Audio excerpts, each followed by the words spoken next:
orang saksi akan kembali dihadirkan dalam persidangan kasus pembunuhan Joshua dengan terdakwa Richard Eliezer. Mulai dari asisten rumah tangga hingga mantan ajudan Verdi Sambo akan memberikan keterangannya terhadap Richard Eliezer.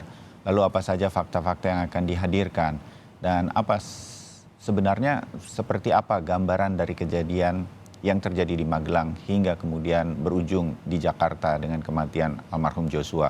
Kami hadirkan dialognya menjelang jalannya sidang pada hari ini dengan dua narasumber yang hadir secara daring untuk Sapa Indonesia Pagi. Ada kuasa hukum Richard Eliezer, Roni Talapesi, serta kuasa hukum dari keluarga almarhum Brigadir Joshua, Martin Lucas Simanjuntak. Bung Martin, Bung Roni, selamat pagi, salam sehat untuk kita semua. Selamat pagi. Selamat pagi Mas Bayu, salam sehat. Jadi konfirmasi Bang Roni bahwa akan ada 12 orang saksi lagi. Ini berbeda betul dari 12 yang kemarin, kebanyakan dari keluarga almarhum Joshua. Siapa saja persisnya yang sudah diketahui oleh kuasa hukum Richard Eliezer dan apa sebenarnya yang akan digambarkan menurut Anda berkaitan dengan jaksa penuntut umum menghadirkan para saksi ini? Bung Roni, bisa digambarkan sedikit? Iya Mas Bayu, kami sudah mencatat bahwa ada 12 saksi yang akan hadir, kemudian kita bagi kepada 4 klaster ya. 4 klaster lokasi tempat kejadian? 4 posisi dari saksi tersebut ya. Oh. Yang kita bagi ada saksi yang dari Rumah Bangka, pertama itu saksi yang kedua dari Rumah Saguling, ketiga saksi yang dari Rumah Duren 3, terus yang keempat ini kita klaster sebagai ajudan atau ADC ya, dan sopir. Nah, yang menarik di sini kan ada saksi yang saksi fakta ya, yang mengetahui kejadiannya ya, tetapi kami lihat di dalam BAP dirubah-rubah BAP-nya. Contohnya seperti Susi, kemudian Daden, itu menjadi fokus kami. Bung Roni, kalau Susi ini apa dia? Asisten rumah tangga ya? Asisten rumah tangga. Di mana dia? Asisten rumah tangga yang ikut bersama PC ya, selalu bersama PC ya. Oh, termasuk ikut dari Magelang ke Jakarta begitu? Betul, dari Magelang ke Jakarta. Nah ini yang nanti kita akan gali kesaksiannya, tetapi memang perlu kita sampaikan kepada saksi-saksi ini supaya berkata jujur. Ya, tadi Anda menyebut Susi ini adalah salah satu dari saksi yang sempat mengubah BAP-nya sebelum kemudian di peradilan hari ini. 3 kali berubah BAP. 3 kali Susi. Siapa lagi selain Susi yang mengubah-ubah BAP? Daden juga. Oh, Daden. ajudan. Ya, ajudan. Daden. Nah, nanti juga kita akan gali kesaksian dari Prayogi ya. Prayogi ini kan merupakan sopir ya. Kalau teman-teman lihat di rekonstruksi kemarin atau di dakwaan, yang di dalam mobil tersebut itu adalah mobilnya Verdi Sambo ya. Ada Prayogi, ada Romer dan Verdi Sambo. Yang mereka dari Rumah Saguling ke Rumah Duren 3. Itu nanti kita akan gali kesaksiannya. Jadi ada beberapa saksi yang akan hadir hari ini itu sempat mengubah-ubah. Saya menyebut begitu karena tidak satu kali mengubah BAP. Benar ya Bung Roni? Betul, betul. Ya, betul. Diharapkan di dalam peradilan kali ini, inilah fakta yang sesungguhnya. Kalau bisa tidak lagi berubah. Makanya Anda berulang kali dalam beberapa kesempatan mengatakan diharapkan kejujurannya karena sebagai saksi di peradilan sudah diangkat sumpah. Begitu ya Bung Roni? Betul. Kalau sesuai undang-undang, kalau bersaksi di bawah sumpah kemudian kesaksiannya palsu itu bisa kena pidana, Mas Bayu. Ancamannya 9 tahun. Iya.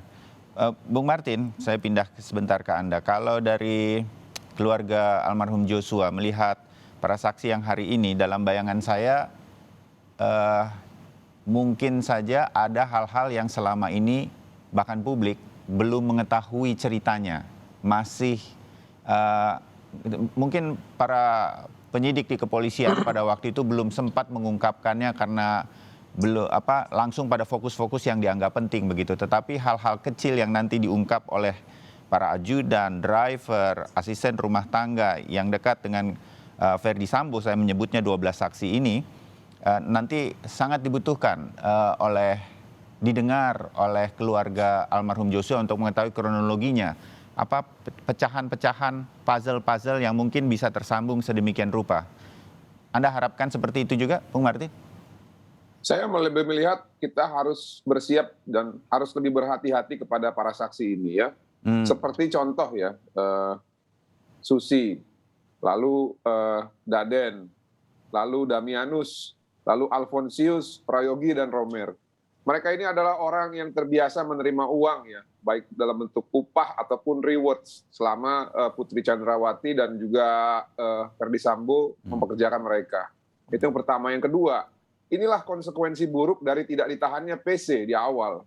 Jadi kami menduga ada pengkondisian ya yang dilakukan sehingga mungkin saja berpotensi terhadap perubahan BAP yang tadi disebutkan oleh Bang Roni.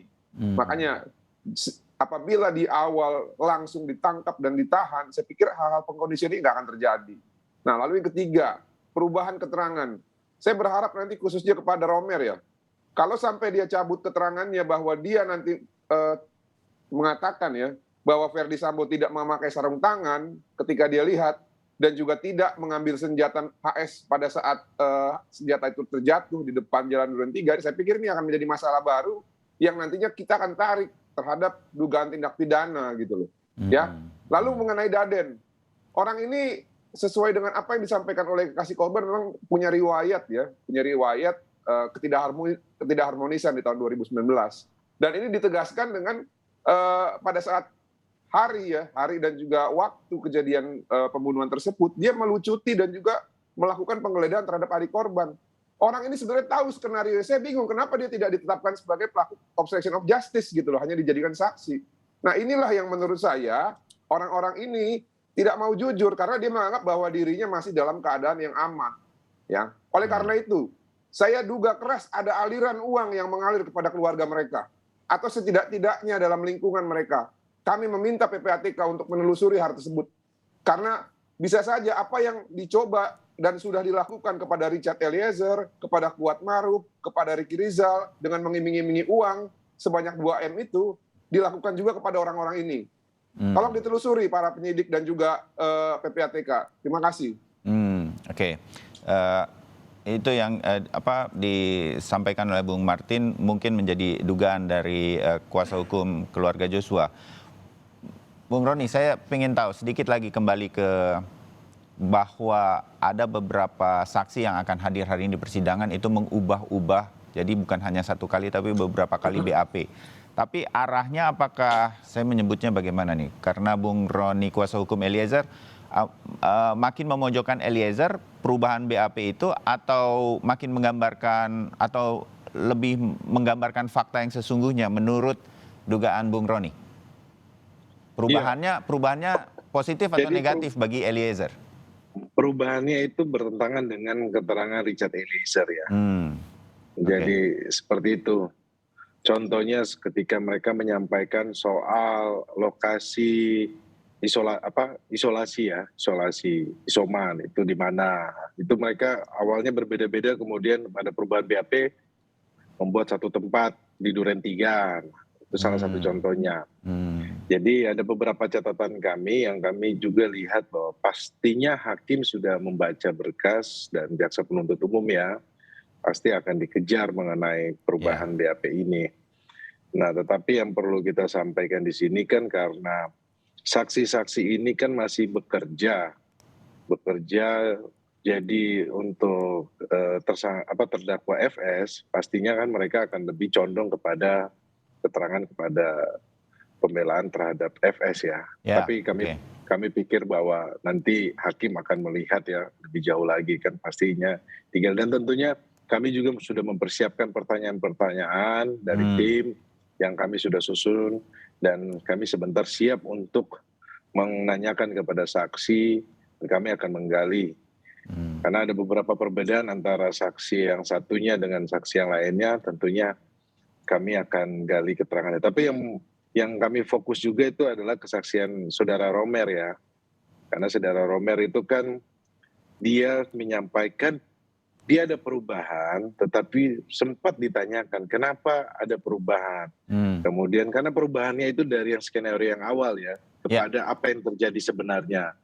Nah, saksi Romer ini menyampaikan bahwa saya berubah karena sebelumnya saya itu ketakutan, keluarga saya terancam. Nah, ini menarik juga, nanti kita uji di persidangan ya. Jadi akhirnya saudara Romer ini menyampaikan yang sebenarnya. Sebelumnya dia masih ketakutan. Karena keluarganya. Karena waktu itu kalau teman-teman ingat bahwa saudara FS masih aktif ya. Masih aktif sebagai Polri, sehingga saksi fakta ini ketakutan ya. Akhirnya saksi Romer ini menyampaikan semuanya yang mengenai sarung tangan, kemudian senjata HS, itu semuanya ada di BAP. Jadi perubahannya dia bukan perubahan yang negatif, tetapi positif. Alasannya kenapa? Karena yang pertama itu masih ketakutan. Dia merasa bahwa keluarganya akan terancam, kemudian dia juga pun ada ketakutan. Nah, ini fakta-fakta seperti ini yang akan kami gali di persidangan, dan kami berharap bahwa saksi terbuka saja. Kami minta supaya bicara jujur aja, karena Eliezer sudah jujur, sudah sampaikan sebenarnya. Kami harapkan juga saksi-saksi yang akan dihadirkan ini seperti Romer, Prayogi, Daden, berbicara jujurlah mengenai konstruksi peristiwa ini menjadi utuh. Kalau mereka berbelit-belit, ini akan mereka akan dinilai sama hakim, dan hakim bisa perintah langsung ditahan juga saksi kalau bersaksi palsu. Kalau pasal 174 KUHP kan hakim bisa perintah dengan dakwaan palsu, dakwaan keterangan palsu kan, saksian palsu. Nah, ini yang kita sampaikan kepada saksi-saksi supaya ayo berkata jujur, supaya perkara ini menjadi terang, kemudian mendudukkan perkara ini menjadi terang semuanya, biar semuanya bisa melihat. Artinya kuasa hukum Eliezer, Anda dan tim sudah punya strategi bagaimana kemudian mengungkap nanti apa yang akan disampaikan oleh saksi mengenai kebenarannya. Kami akan sambung usai jeda. Tetap bersama kami, Bung Roni, Bung Martin, sebentar lagi.